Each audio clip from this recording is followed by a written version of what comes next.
Hello बच्चों, आपका मेरे चैनल शिक्षागण में स्वागत है। आज हम बेसिक इलेक्ट्रिसिटी का लेक्चर नंबर 3 डिस्कस करेंगे। इस लेक्चर में हम डीसी नेटवर्क के किरचॉफ लॉ के बारे में डिस्कस करेंगे। ठीक है, किरचॉफ लॉ।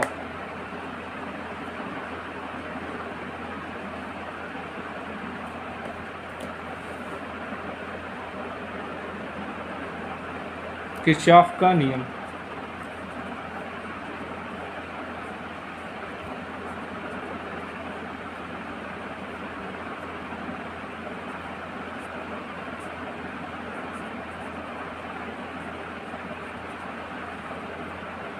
किरचॉफ का नियम।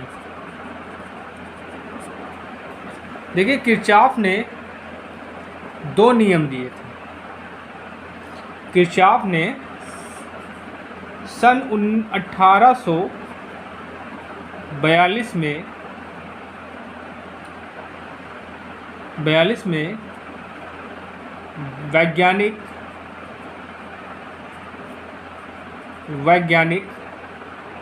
डॉक्टर गुस्ताव रॉबर्ट किरचॉफ ने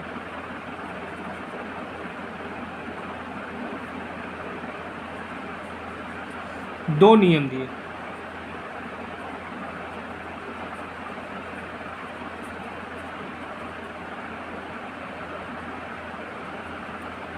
पहला नियम कहलाया आपका केसीएल, जिसको बोलते हैं किरचॉफ करंट लॉ, और दूसरा आपका कहलाया आपका केवीएल, जिसको हम लोग बोलते हैं किरचॉफ वोल्टेज लॉ। दोनों इम्पॉर्टेंट हैं आपके डीसी नेटवर्क के लिए। चलिए पहला देखते हैं किरचॉफ का केसीएल लॉ। किरचॉफ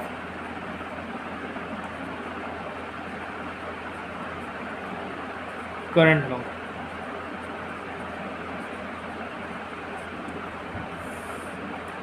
किरचॉफ ने बताया कि आपका कोई भी जंक्शन हो गया, डीसी नेटवर्क में कोई जंक्शन हो गया, ठीक है, ये आपका पी क्या है, जंक्शन है। इस जंक्शन पे जितनी भी करंट क्या होंगी, जितनी भी करंट मिलेंगी, ठीक है, उनका अलजेब्रिक सम क्या होगा, 0 होगा। ठीक है, तो इसको ये भी कह सकते हैं कि डीसी नेटवर्क पर किसी जंक्शन पे आने वाली और जाने वाली समस्त धाराओं का अलजेब्रिक सम क्या होता है, 0 होता है। ठीक है, मान लीजिए, देखिए ऐसे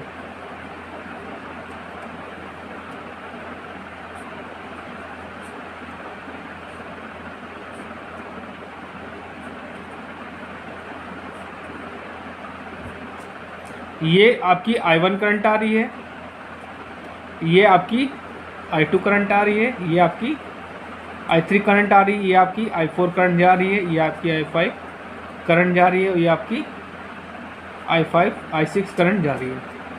ठीक है, तो किरचॉफ ने बताया कि डीसी नेटवर्क में, किसी डीसी नेटवर्क में संधि पर, या संधि को इंग्लिश में बोलते हैं जंक्शन, जंक्शन पर मिलने वाली समस्त धाराओं का बीजगणितीय योग क्या होता है, 0 होता है।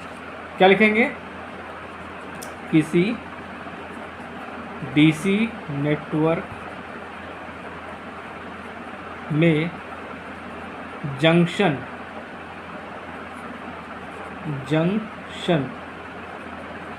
को हिंदी बोलते हैं संधि, संधि पर मिलने वाली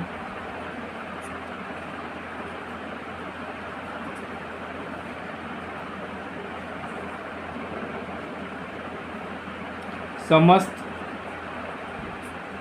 धाराओं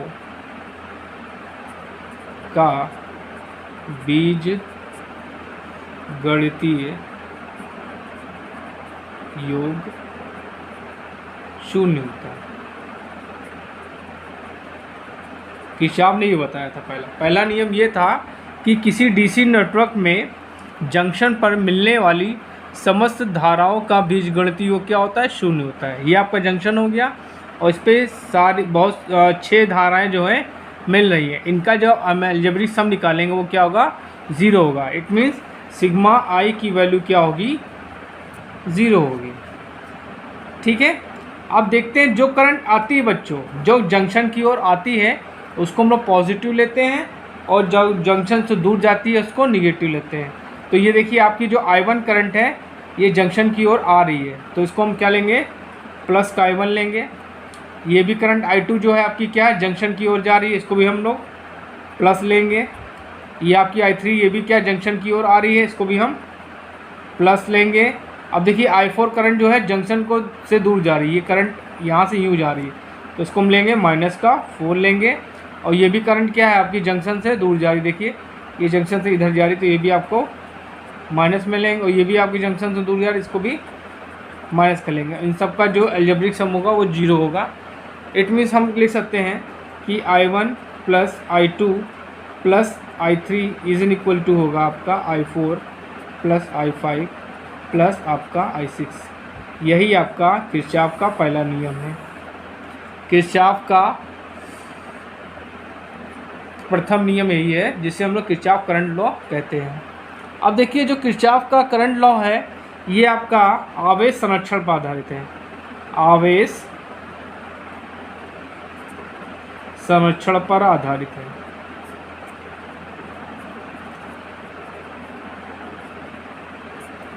ये क्वेश्चन पूछ लेता है बच्चों कि जो आपका किरचॉफ का प्रथम नियम है वो किस पे आधारित हो, तो आप लोग क्या बताएंगे, आवेश संरक्षण पर आधारित है। ठीक है, अब देखिए अब हम बात करेंगे किरचॉफ का KVL law. Kirchhoff voltage law. देखिए वोल्टेज लॉ क्या है, इन्होंने बताया कि इस नियम के अनुसार कि कोई भी आपका क्लोज सर्किट है, ठीक है, उसमें जो आप जितने भी ईएमएफ अप्लाई होंगे, ठीक है, उसका जो अलजेब्रिक सम होगा वो क्या होगा, जितने भी रेजिस्टेंस के क्रॉस जितने भी वोल्टेज ड्रॉप होंगे अलजेब्रिक सम के बराबर होगा। इट मीन्स इन्होंने कहा कि सिग्मा ई प्लस जो जितना भी वोल्टेज ड्रॉप होगा उनका जो अलजेब्रिक सम होगा वो क्या होगा, 0 होगा। ये आपका क्या है, किरचॉफ का सेकंड लॉ है, इसको बोलते हैं केवीएल। ठीक है, इसका स्टेटमेंट चलिए देख लेते हैं। स्टेटमेंट क्या है आपका कि किसी बंद परिपथ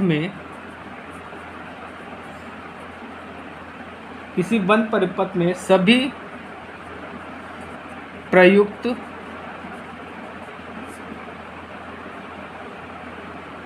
विद्युत वाहक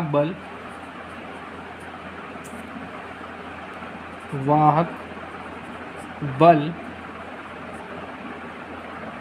तथा अवयवों के आर पार, अवयव मतलब क्या हो गया आपका, रेजिस्टेंस हो गया। ठीक है, वोल्टेज ड्रॉप्स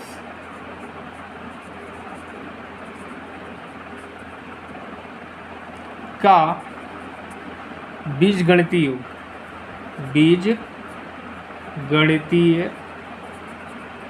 योग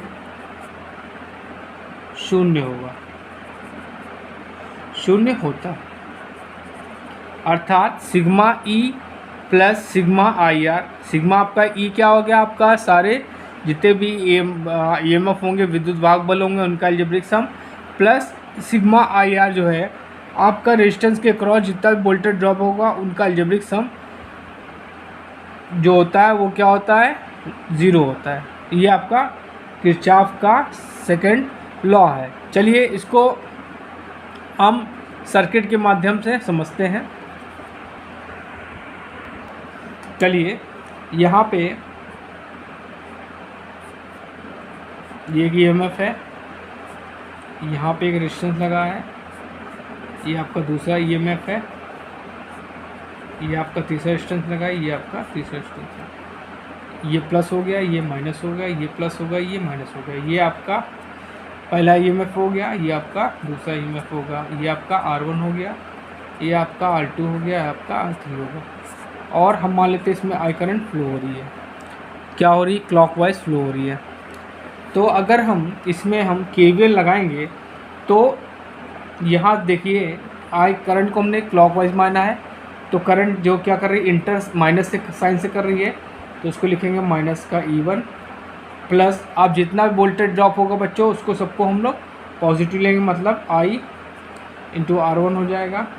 प्लस अब देखिए यहाँ पे जो करंट हो रही है वो प्लस इंटर कर रही है, तो यहाँ पे E2 का डायरेक्शन क्या लेंगे, प्लस लेंगे, साइन E2 का प्लस लेंगे, और यहाँ पे वोल्टेज ड्रॉप कितना होगा, IR3 हो जाएगा, और यहाँ पे IR2 हो जाएगा। ये क्या होगा आपका 0 के बराबर होगा। सो हम क्या कर सकते हैं कि जो E वाले टर्म एक तरफ ले लेते हैं और R वाले एक टर्म ले लेते हैं, तो क्या हो जाएगा आपका, ये हो जाएगा आपका E1 minus E2 is equal to IR1 plus IR2 plus IR3। ठीक है, तो देखिए ये क्या करता है, किरचॉफ के KVL के नियम को फॉलो करता है। इट मीन्स कह सकते हैं कि sigma E is equal to sigma IR। अब देखिए क्वेश्चन ये भी आता है बच्चों, आपसे पूछा जाता है कि जो किरचॉफ का सेकंड लॉ है किस पे आधारित है, तो यह नियम ऊर्जा संरक्षण पे आधारित है, ऊर्जा संरक्षण पर आधारित है। अब चलिए बच्चों कुछ हम देखते हैं कि अगर सर्किट ओपन होगा तो क्या होगा, सर्किट शॉर्ट होगा तो क्या होगा। चलिए बच्चों हम लोग देखते हैं कि अगर आपका सर्किट ओपन होगा तो उस कंडीशन पे करंट का वैल्यू क्या होगा, रेजिस्टेंस का वैल्यू क्या होगा और वोल्टेज का वैल्यू क्या होगा। मान लीजिए ये आपका सर्किट है और ये आपका सप्लाई दी गई है यहाँ पे, ये आपका EMF हो गया, ठीक है, और ये आपका रेजिस्टेंस हो गया और इसको यहाँ से शॉर्ट कर दिया गया, शॉर्ट सर्किट, ठीक है, ये आपका रेजिस्टेंस हो गया, ठीक, और इसको ये पॉजिटिव हो गया, ये नेगेटिव हो गया। ये क्या है, शॉर्ट सर्किट है, ठीक है। इस कंडीशन पे क्या होगा, जब बच्चों शॉर्ट सर्किट जो होता है आपका शॉर्ट सर्किट होता है, तो उस कंडीशन पे करंट जो होती है वो क्या होती है, अनंत होती है, क्या होती है, इनफाइनाइट होती है, अनंत होती है, ठीक है। ये क्वेश्चन पूछा गया है कि अगर मान लीजिए आपका सर्किट शॉर्ट सर्किट है तो उसमें करंट की वैल्यू क्या होगी, तो करंट की वैल्यू अनंत होगी, रेजिस्टेंस की वैल्यू क्या होगी, 0 होगी, और वोल्टेज की भी वैल्यू क्या होगी, आपको 0 होगी, ठीक है बच्चों। ये आप हमेशा याद रखिएगा कि जब आपका सर्किट जो है शॉर्ट सर्किट है तो उस कंडीशन पे क्या होगा, उस सर्किट में जो करंट की वैल्यू क्या होगी, इनफाइनाइट होगी, इनफाइनाइट, और रेजिस्टेंस की वैल्यू क्या होगी, 0 होगी, और वोल्टेज की वैल्यू भी क्या होगी, 0 होगी। और मान लीजिए अगर आपका सर्किट ओपन है, सर्किट अगर आपका ओपन है, आपका ये सर्किट ओपन है, ये आपका सर्किट जो है ओपन है, ओपन सर्किट। तो ओपन सर्किट जब होगा आपका तो उस कंडीशन पे क्या होगा बच्चों, रेजिस्टेंस की वैल्यू क्या होगी, इनफाइनाइट होगी, रेजिस्टेंस की वैल्यू इनफाइनाइट होगी, और करंट की वैल्यू बच्चों क्या होगी, 0 होगी, और आपको वोल्टेज वैल्यू होगी, वैल्यू जो हो वोल्टेज की कोई ना कोई वैल्यू होगी, ठीक है। अब क्वेश्चन ये भी आता है बच्चों कि आप वोल्टेज अगर आपको क्या करना है,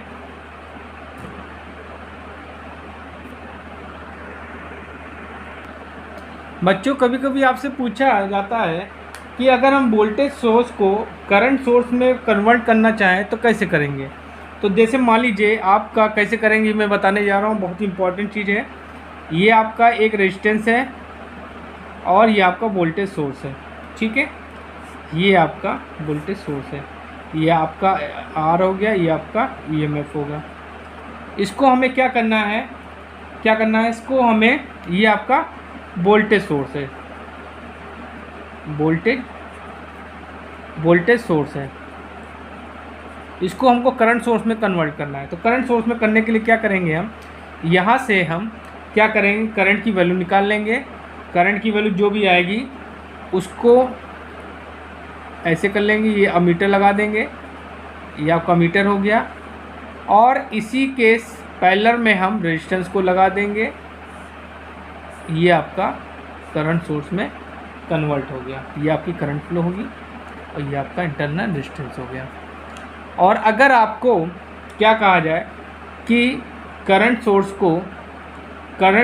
को अगर आपको वोल्टेज सोर्स में करना है तो उसमें क्या करेंगे, हम यहाँ से इन दोनों को मल्टीप्लाई कर देंगे। मल्टीप्लाई करने के बाद क्या करेंगे, इसी रेजिस्टेंस को इसके सीरीज़ में जोड़ देंगे, देख सकते हैं। तो यहाँ से दोनों करेंगे तो ई इज इक्वल टू क्या होगा, आई आर हो जाएगा। तो ई इज इक्वल टू क्या हो जाएगा, आई आर हो जाएगा। तो हम यहाँ पे ये आपकी सप्लाई जो आएगी ई आ जाएगा और इसी के सीरीज़ में हम रेजिस्टेंस को लगा देंगे और इसको फिर न्यू कनेक्ट कर देंगे। ये आपका किस में कन्वर्ट हो गया, आपका ये आपका फिर से वोल्टेज सोर्स में कन्वर्ट हो गया। मैं फिर से बता दे रहा हूँ कैसे करेंगे। अगर आपको वोल्टेज सोर्स को करंट सोर्स में कन्वर्ट करना है तो यहाँ से हम क्या करेंगे, करंट की वैल्यू निकालेंगे। करंट की वैल्यू निकालने के बाद इस करंट सोर्स के पैरेलल में हम उस रेजिस्टेंस को, सीरीज़ वाले रेजिस्टेंस को जोड़ देंगे, ठीक है। तो ये आपका क्या हो जाएगा, करंट सोर्स में कन्वर्ट हो जाएगा, करंट सोर्स में कन्वर्ट हो जाएगा। और अगर हमको फिर से क्या करना है, करंट सोर्स को वोल्टेज सोर्स में लाना है तो क्या करेंगे, यहाँ से हमने इनको मल्टीप्लाई कर देंगे, ये आपकी ई की वैल्यू निकल आएगी और इसी रेजिस्टेंस को हमको इसकी सीरीज़ में लगा के छोड़ देना है। तो ये आपको वोल्टेज सोर्स में कन्वर्ट हो जाएगा, ठीक है बच्चों। तो आज बच्चों मैंने आपको किरचॉफ नियम के बारे में बताया, किरचॉफ नियम के दोनों नियम के बारे में बताया, शॉर्ट सर्किट के बारे में बताया, ओपन सर्किट के बारे में बताया, और वोल्टेज सोर्स को कैसे करंट सोर्स में कन्वर्ट करेंगे और करंट सोर्स को कैसे वोल्टेज सोर्स में कन्वर्ट करेंगे ये बताया। आप इस लेक्चर को बड़े ध्यान से देखिएगा, समझिएगा, बहुत इंपॉर्टेंट है। नेक्स्ट लेक्चर में मैं आपको इससे रिलेटेड न्यूमेरिकल्स करवाऊँगा। और प्लीज़ मेरे चैनल को लाइक, शेयर एंड सब्सक्राइब जरूर करिए, जिससे मैं आप लोगों के लिए अच्छे अच्छे वीडियोस बनाता रहूँ। Thank you.